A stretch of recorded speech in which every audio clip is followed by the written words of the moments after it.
Ladies and gentlemen, my name is Morgannon, and I bid you all welcome back to Gothic 2. Last episode, we snooped around the pirate camp. I think we spoke to just about everybody. But that fellow Francis up there is a real asshole. We suspect that Greg's might got a suit of bandit armor that we are looking for up in his cabin there. But Francis won't let us in. Because while he might not be a good leader, he is definitely a good, or at least diligent, guard dog. Now, I'm going to take a bit of a comb through the shallows here while we talk about a couple things. You might recall last time, one of the pirates, the one rotating the spit by the bonfire, told us that there was a lot of stuff that washed up since a merchant vessel hit a reef some time ago. No idea why a merchant vessel is going around, and how ironic that at a time where the seas are dangerous because of presumably orc warships going around, the biggest threat seems to be just a really bad navigator. Question why they're bringing what seems to be a statue of Innos, although it could be Adnos, because for some reason they seem to use those statues interchangeably. If it is Adnos, I don't know why he's decked out in armor. You wouldn't think that he would be a very warmongering god. Seems to be mostly a peaceful sort until he's throwing down some holy wrath upon people who desecrate his temples. But anyway, I may not get everything out here. There's a lot to comb through, and you have no choice but to do this slow, shallow wade through most of it. Now, I don't know if we ever have an occasion to show it, but there actually is a contingency of sorts. There's not an animation, but it is possible to dive down and pick up things that are in the water while you're swimming. I guess this is our chance. So you see this here. Even though clicking or pressing spacebar just makes you dive in the water, that actually counts as far as grabbing objects. So it's not impossible to grab things if they're out of reach underwater. There really isn't anything besides that to demonstrate that. I guess in the odd chance that you drop something in the water, then you might need that. No idea if that's true in Gothic 1, but again, there's really nothing should need to grab. So combing this is pretty annoying. We might just fast forward through the rest of it while I talk about the next topic, which was, I mentioned it in a comment on the last video. People corrected me when I said that it was not possible to get any additional discounts from Henry on his fee to get into the camp. That's not true, because I specifically mentioned that you couldn't get a discount for wiping out the bandits in the tower, but you actually can. I simply screwed up. When I attempted it, I just didn't choose a dialogue option that actually prompted me to say I already dealt with them.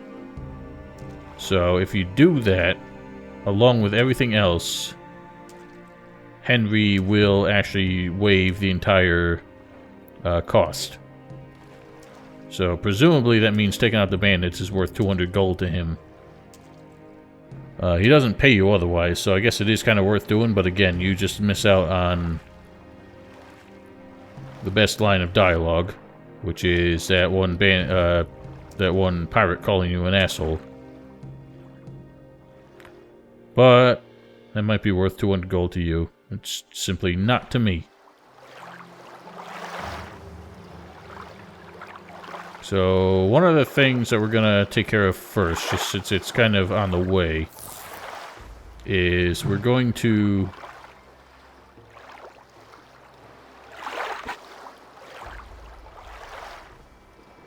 look for Garrett's compass, which you mentioned in the last episode.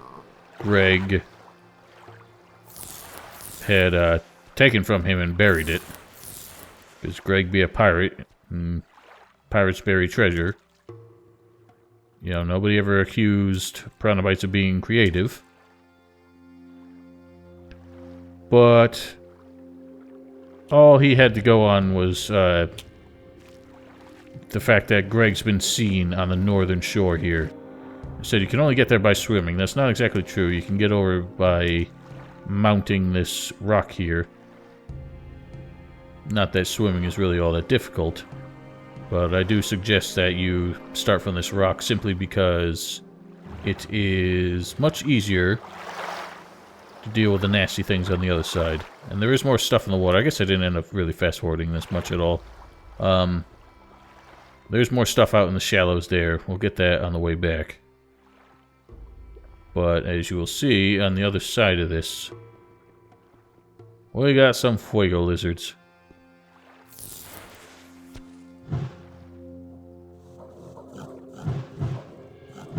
Now, fuego is not that effective on the fuego lizards, but the ice lance is tremendously effective. These guys still do a lot of hurt, so highly recommend taking them down quickly, and do not engage them if you're at risk of them getting too close.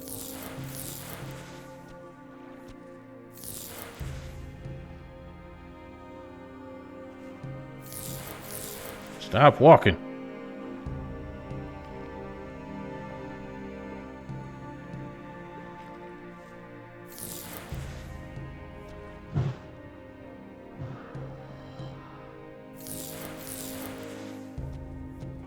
Dealt with that. Tucked in this corner here isn't anything particularly special. There's another shrine to Beliar here. If you really are hurting for cash, I guess that's the way to do it. I don't recommend it. Again, it used to be part of my strategy when starting a new game to actually sacrifice a bit of HP and make it up by donating to Darren, the fire mage in town.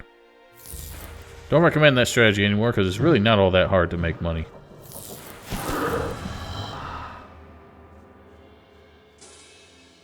Here in X, what marks the spot? Now, as I said last time, there's a lot of these out in the world of Jarkandar, but I'm going to make a point to get all the rest of them in a single go. Since we can use this to complete a quest, we're going to grab it now. But that one does show up on Greg's map, which we will get to in due time. So, you might wonder, what the hell was that cryptic message about death watching over his compass? Well, these guys aren't doing a very good job watching over it. They're about 10 miles away inside a cave. Can't see shit. But there's some good stuff in here. Zomboys, not really all that dangerous, but they do soak some damage. Now, this guy here is a strange one. It's actually an armored zombie, which are not very typical. And they have a lot more health. Don't believe armored zombies existed anywhere. Any particularly, unusual zombies existed in Gothic 1 or 2 until now. Which is actually pretty obvious because this guy's wearing an armor. Ow! That you can't get otherwise. Whoops. Or that they never have otherwise. Didn't exist before this, is what I'm trying to say. Boy, I am not having coherent thoughts today.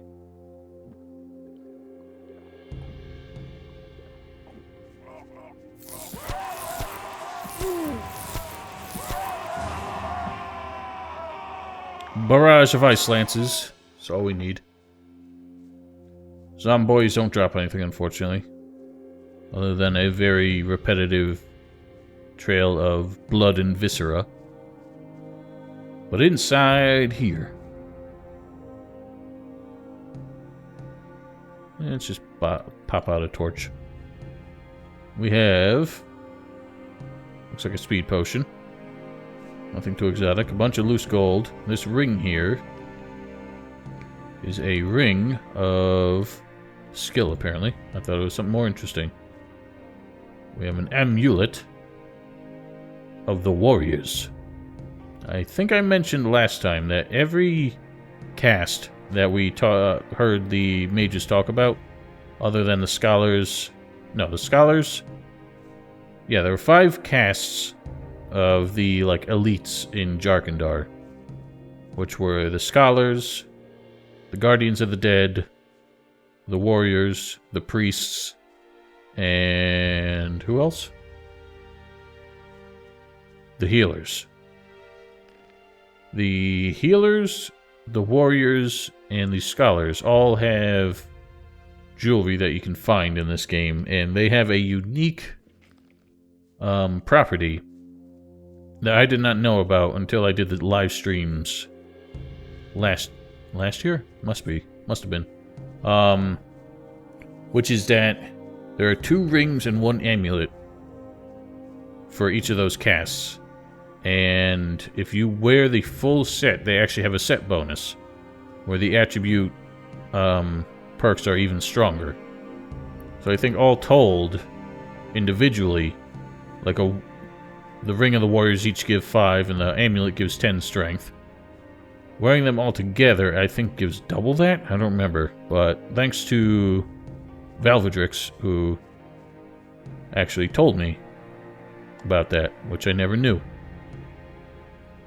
And is one of the things that can make it easier being a mage, because just getting all the mana that makes these engagements a lot easier is probably the biggest challenge with being a mage. Other than Chapter 4, which we'll get to when we cross that bridge. Cross that bridge when we come to it.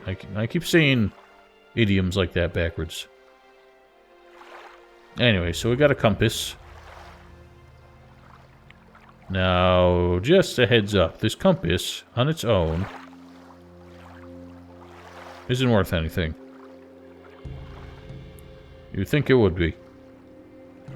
But we obviously get a reward giving it back to Garett. I don't think his reward is really worth a whole lot. Certainly not to us. But I actually thought you might be able to sell the compass, but evidently they didn't assign a price to it. It must be all sentimental value. Here's your compass.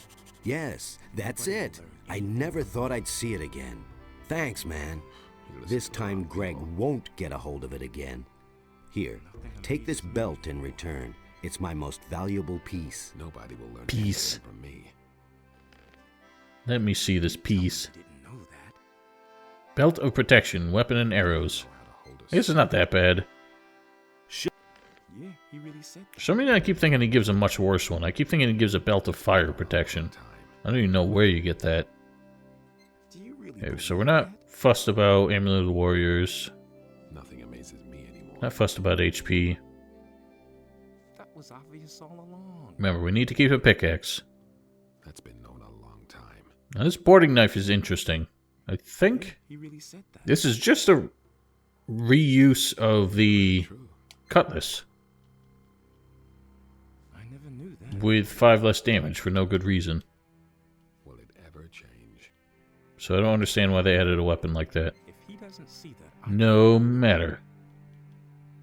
Yeah, he really said that. I know a lot of people struggle for gold while playing as a mage, because mages just don't have the opportunities to make as much money. Oh, I wanted to give a shout out to... what? God, That's been known a long time. I gotta remember these people's names.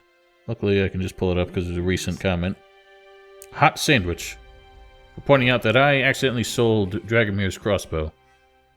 I'll probably accidentally sell it again before I finally give it back to him. I meant to give that back to him before he even came here. But it be how it is. Alright. One of the last things we did was we learned about 2 fellows named Angus and Hank, who were part of the pirates. I'm gonna... Oh, that was a mistake. Right, apologies for that, ladies and gentlemen. What I was trying to do there Wait a minute. was Here. the F buttons, F1 through F4, actually work Show to me. Doesn't see that. change the draw distance while you're playing. Problem is, they only do that if Marvin mode is not enabled. Which means You don't have to tell me that. I screwed up, because if Marvin mode is enabled, what it actually does is toggle full screen and windowed mode. And if you have windowed mode, You hardly know who to believe these days. well, if you ever get windowed mode, borderless windowed functional, operating the game or trying to switch the game to full screen tends to just crash it, which is what happened. The reason I wanted to change the view distance is because you can actually take it in and at least get an improvement to the frame rate. I don't mind the distance fog so much in situations like this where you can't see that far anyway. But it does get ugly in large areas. The problem is there's just a lot of detail in this area right now.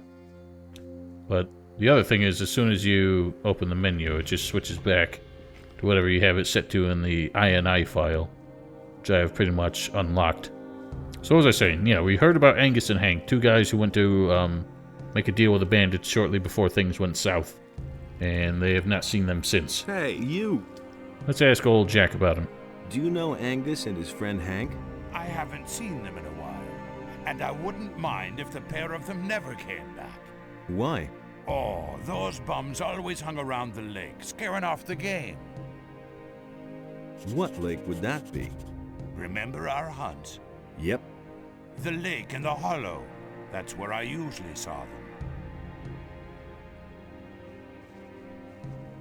Well, let's head that way and see if we can find any clues.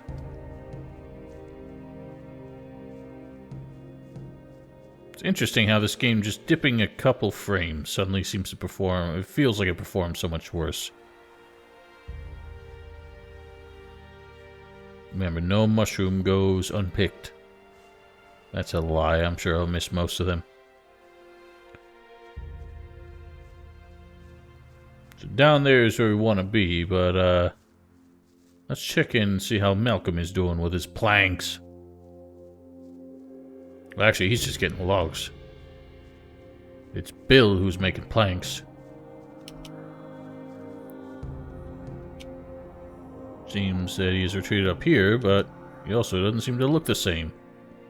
Who are you and what have you done with Malcolm? How's it look? Who are you? Are you one of the bandits? Do I look like one? Nah. Judging from your clothes, you've come a long way. What's up? My buddy Malcolm has disappeared. One of those filthy lurkers attacked us, so we fled into this cave. But that lurker came after us. Malcolm fought with it, and then they both fell into that hole over there. Seems to be full of water. The lurker and Malcolm continued to fight down there for a while.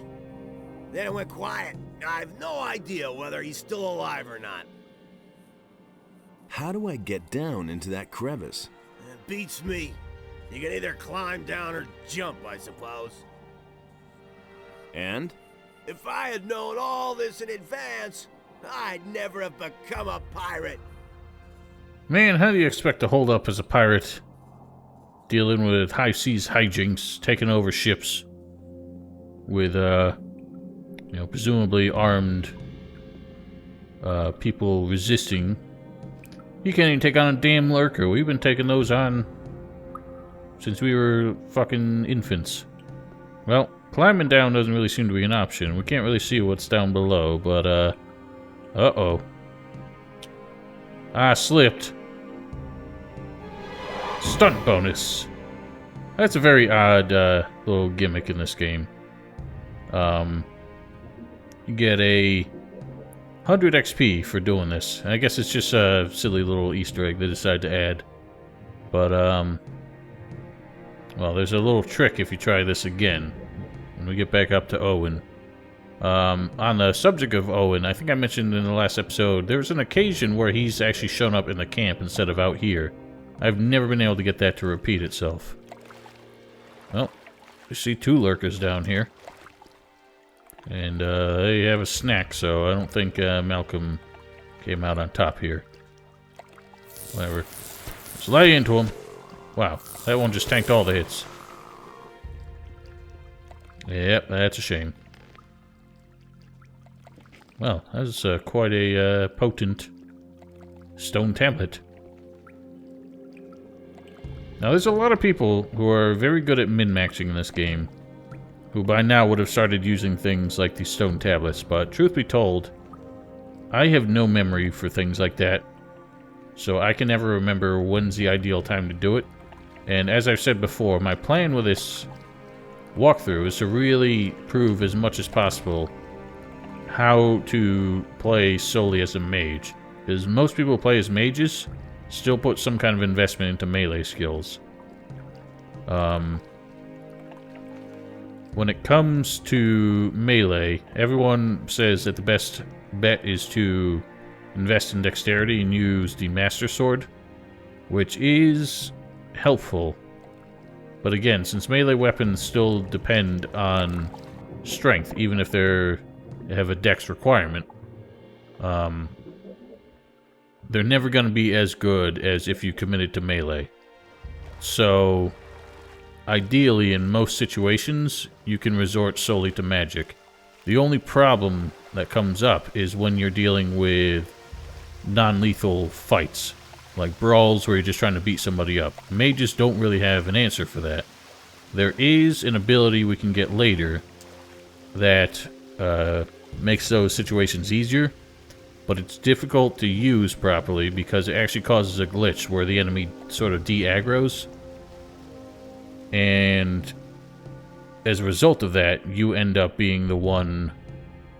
You're sort of flagged as the one who started the encounter, so it can cause problems where you're trying to provoke somebody so that you don't get in trouble for attacking them first, and it screws with that, but we'll talk about that when we come to it. In other news, we got a couple more dead pirates. These are some familiar names. Morgan's Ring. This ring is decorated with many fine runes. One-handed talent bonus. Huh. Interesting. About a guy who is known for his one-handed weapon skills. Enough that he teaches his people. Needs to have such a crutch as that. Maybe lazy old Morgan is actually exactly what he appears to be. Sort of a waste of time, waste of breath, waste of effort. And all his talk of his prowess and weapon skills is, purely based on performance-enhancing artifacts. Maybe that's why he was so bitter about losing it. He realized people would see him for the fraud he really is. Anyway, well, we got news of many dead pirates. I don't know how they plan to endure any potential threat from the bandits, considering they keep losing their own men and don't really seem all that fussed about it. This goblin sneaking in here like they own the place. It is weird when this game, the random occasions where this game decides to spawn in enemies sort of context-free. Like those black goblins weren't there before. We came through with Alligator Jack. For some reason, doing this bit with Malcolm is where they decide to spawn him in. Actually, I've never tested it. It might be that when you reach the pirate camp is when they decide to spawn in enemies like this. So I think they do the same thing with some black goblins over there on the way to the tower, because they weren't there when we had the pirate come take out the bandits with us. Your pal Malcolm is dead. I thought as much. Poor devil. Should have helped him after all. You're really brave, you know that? I couldn't have done that with the crevice. Oh, I make a habit of exploring unfathomable depths. Besides, we get a sweet little stunt bonus every time we jump down here.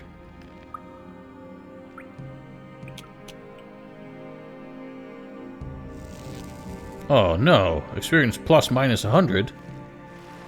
Exploit malice. So I don't know.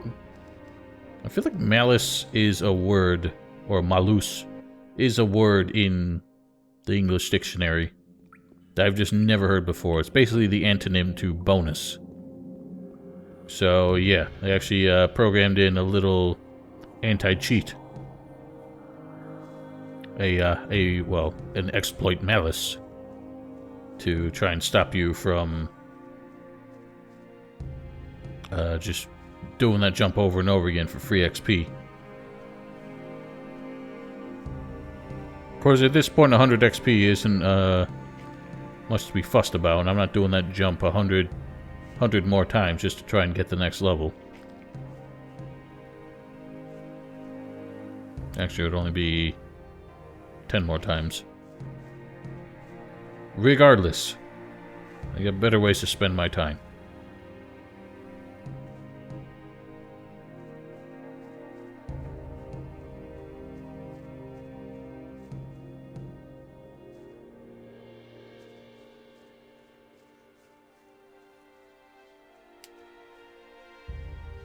So I don't think old Crocodile John has anything to say about Angus and Hank.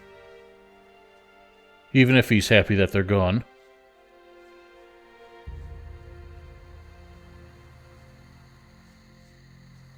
Also, there's another weird bug with Henry that only happens once in Blue Moon. I don't really remember what the conditions are for it, but sometimes he'll just shrug you off, and if you try to talk to him, he'll just shake his head and say, "Leave me alone."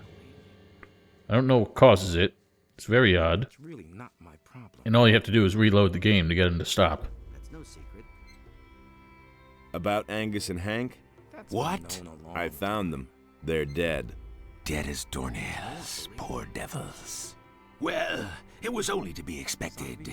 You should tell Bill, if you haven't done so yet. But break it to him gently. He's still young. That's all just The way that they have the "they're dead" line separate from the "I found them" line gave me a weird impression that that was meant to... that maybe there's a potential of finding them alive. But I'm pretty sure there isn't. Hey. I found your friends. And? Where are they? They're dead. Those damn bandits did this. It's possible. I'd say it's probable. May they roast in hell. If only I knew the name of the lowlife who did this. Can you teach me something? Well, I could show you how to pick other people's pockets unnoticed, but you should be fairly dexterous, or you can just forget it. Well, I've forgotten it. So I guess he only teaches picking pockets. I don't know if he teaches lockpicking if you manage to get this far without it.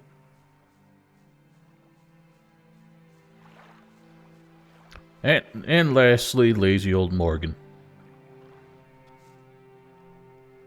About Angus and Hank. I found them. So tell me already. Where are they? They're dead. The ring. What about the ring? Here it is. Yes, that's it. Good man.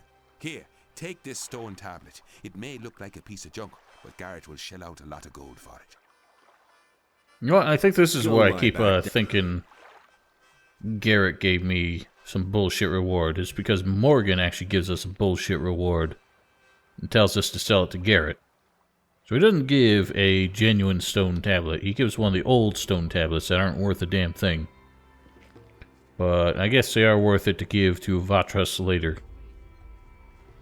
As I've said before, giving those to Vatras in batches just gets you some disposable potions. You don't have to Giving them to him all at once, or as many as you can get, is much more beneficial. I can't remember how many there are in total, because there's still some in the Valley of Mines that I don't think we've collected. I've got 9 here. I can't remember if I already stashed some. Surely I would have more by now. But, I think between these and the ones we gave to Arrow, there are a total of like 35 in the game. And if we hadn't given them to Arrow, we could have gotten upwards of 35 mana points by delivering the whole stack.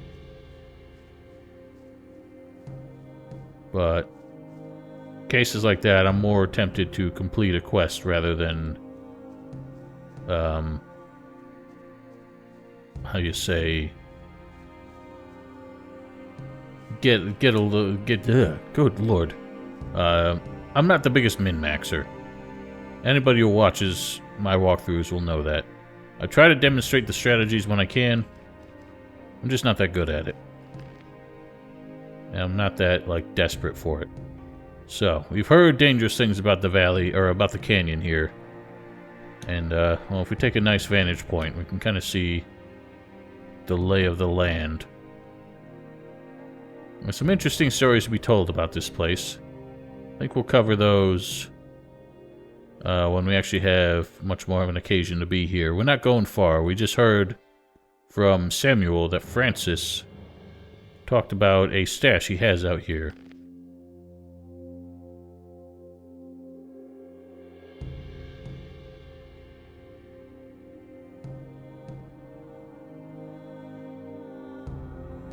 So this quest is annoying because it implies that the Angus and Hank might have had the bottles with them, but they don't.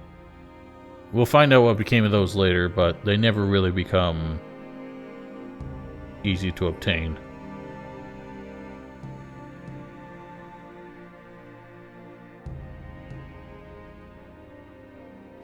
I don't know why... Why isn't... There it is. Samuel the Moonshiner mentioned a secret hiding place of Francis in one of the mines in the canyon. Maybe we can find something there that'll help me get into the hut. Good lord. My tongue needs some exercise. So luckily there's a mine right there. And it is our good fortune that it happens to be the closest mine that we're looking for. Because there's two more mine... Are there two more? No, I think there's only one more. One more mine much deeper in the canyon. There's no need to explore it now yourself. We will actually be able to explore this with some backup later. And there's no expensive XP by doing it that way. So I don't recommend trying to take this all on yourself. You can if you want. I know a lot of people just like to show off their bravado. It's not like it's that difficult to do this, it's just... I don't see the need to go through the trouble. But we do need this.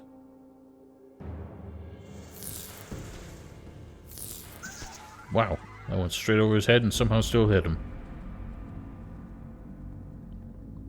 So the only threat in here are a couple mine crawlers. I think one or two warriors, so... Make sure to keep your mana up.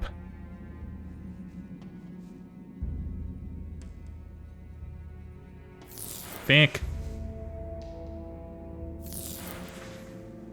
Motherfucker. Alright, whatever. I guess it's just two shots. Regardless of crawler type.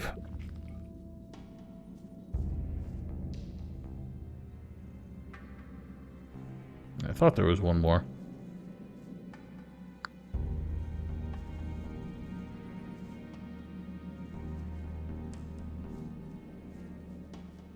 Nothing so far. Ah, there's another one.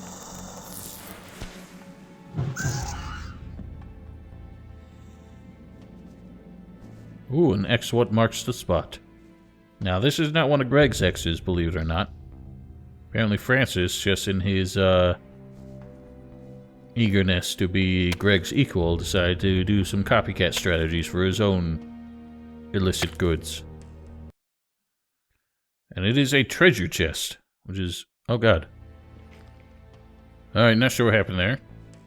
Luckily I caught it out of the corner of my eye. See, this is why I like using DX3, because... over something like OBS, because it's much harder to keep an eye on OBS. DX3 has some big-ass 7-segment display for FPS counter in the top right that tells me whether or not it's actually recording. OBS, it's much harder to keep an eye on because it's just a small icon in the middle of a big-ass UI that I have to keep on my second monitor. It's not like I can keep an eye on it all the time. But no idea why DX3 just stopped recording out of the blue. Makes me a little frightened that it started doing that. I've had issues with the X3 that we've discussed at length before. Luckily, before the stream, before this recording, I decided to check on it because I had unplugged my microphone at some point. Sure enough, it did reset the audio sources to defaults. Luckily, I also had the good sense to test before starting the recording because it turned out I didn't actually set them properly. I mean, all that happened was I recorded the game audio in 2 separate channels rather than game audio in one channel and microphone in the other. But I really only record microphone audio in the video as a backup in the event that something happens with Audacity when I'm not looking at it. So I end up doing all my editing in Audacity anyway, so it's just easier to have it there. But Audacity has had a habit of crashing on me in the past, which was a bigger problem before I had a second monitor, because I can keep an eye on it. But still kind of good practice anyway. So the reason I haven't opened this treasure chest yet is that I wanted to find somewhere to stash some things, because I always forget exactly what's inside. There's one critical thing that we need for the sake of the quest, but I forget what else I got, or what it's got. The only chest in here is right here. I don't think anybody bugs us for breaking into it. But I'm just going to deposit everything so that we can see what's in it when we open it. What the fuck? I don't know what the hell's going on today. The X3 stopped recording again. Every time I hit the record button, it would flash red for a second and then stop recording again. So I reboot the game and it seems to be fine now. Right, left, right, left, right, right. Simple. Leave that stuff in there because all I was really trying to do was deposit all this. So we can see what the hell is in this treasure chest we found. Nothing amazes me anymore.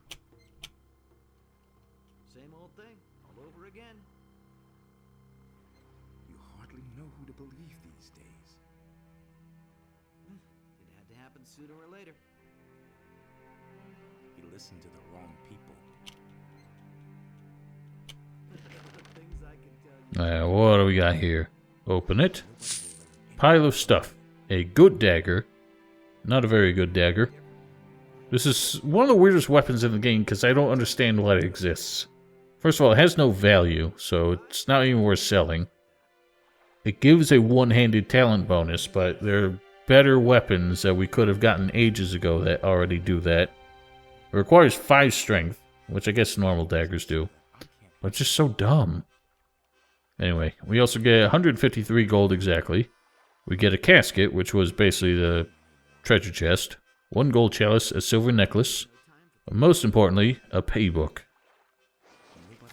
Aha, Francis's paybook. The man seems to have finagled a lot of gold into his own pockets. That's all just gossip. Oh, yes, he has. Every merchant vessel they hit, somehow he's taken away more than even the captain's share. Remarkable. Anyway, let's nab all our shit back. So, I was going to enter Greg's hut to end this video, but I actually have to get going because I tried to record this episode before stream, and all the technical difficulties have really slowed this down. So this is where we're going to wrap it up. Next episode, I'm going to show you how we plan to get into Greg's hut, because even though we have the means to potentially blackmail Francis, there's actually a better way to go about this, somewhat more profitable for our sake.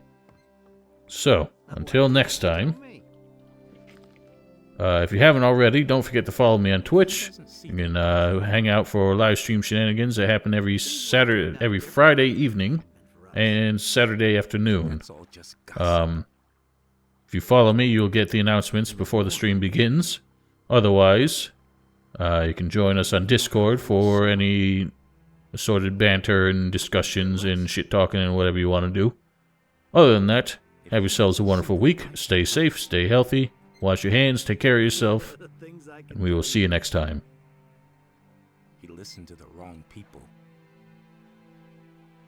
It was his decision, wasn't it? Will it ever change?